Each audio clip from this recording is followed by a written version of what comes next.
ये भागवत की रचना कब और कैसे हुई?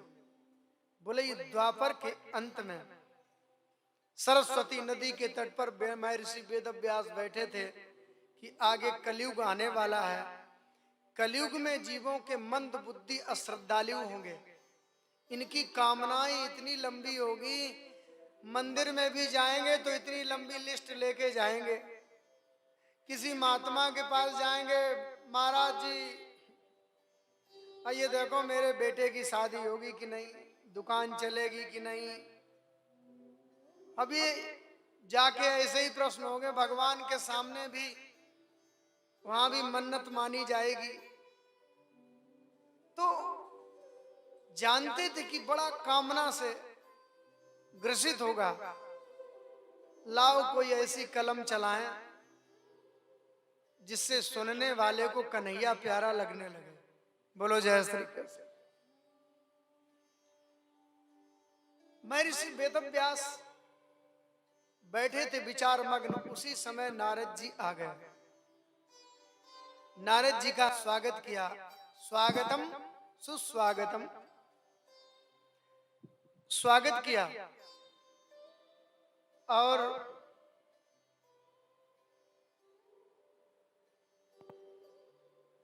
पुष्पांजलि अर्पित की। नारद जी ने पूछ दिया वेदव्यास जी से, आप उदास कैसे हैं? बात यह, मैंने सभी ग्रंथों की रचना की, इतना सब करने के बाद भी संतुष्टि नहीं है। फिर नारद जी ने मार्गदर्शन किया, मेरा आप मार्गदर्शन करें। नारद जी ने चतुश्लोकी भागवत उठा करके व्यास जी को दे दी। व्यास जी ने जैसे ही सरस्वती में स्नान किया, उनके हृदय में 18,000 श्लोकों ने जन्म लिया, पावन संहिता बनकर के तैयार हो गई। अब इसका प्रचार कैसे हो? स्थूल प्रचार तो हम देख ही रहे हैं, लेकिन सूक्ष्म प्रचार ही वास्तविक प्रचार है। रचना कर दी, लिखने बैठे, क्या करें, कलम तो चल रही नहीं। गणेश जी का आह्वान किया।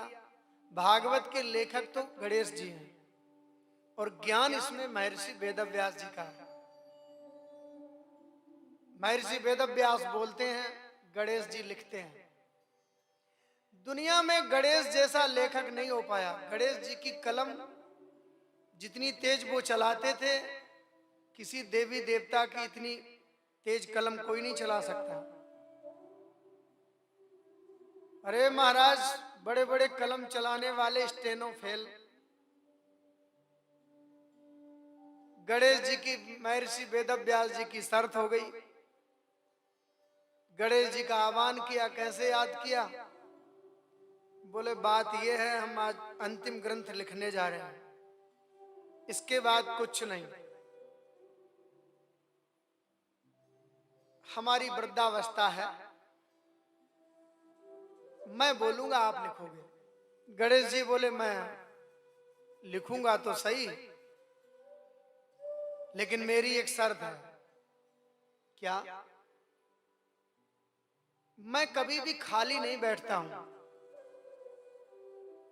गणेश जी विवेक हैं और विवेक का वाहन पौरुष, निरंतर पुरुषार्थ, यानी कि उनका वाहन क्या है? चूहा।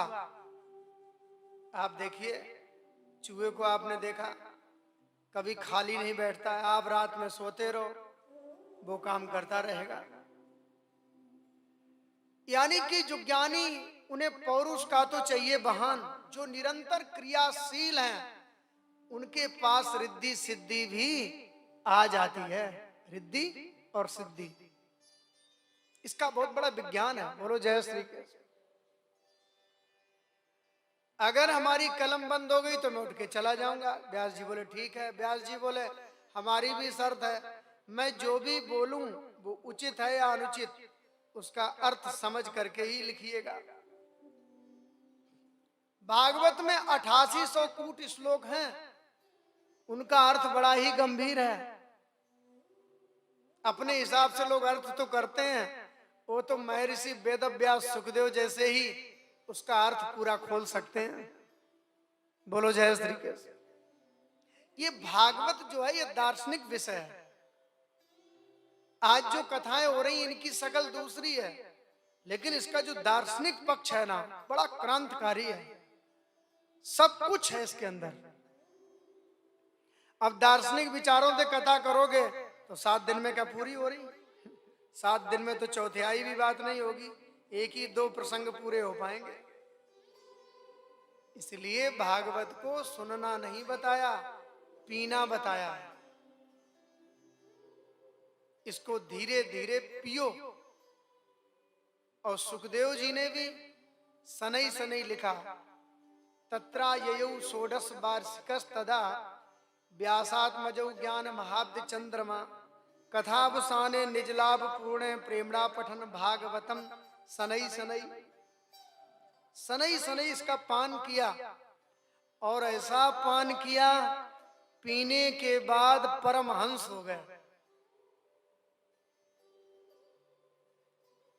भागवत के का वास्तविक अर्थ जीवन में घट जाए तो वो परमहंस हो जाता है।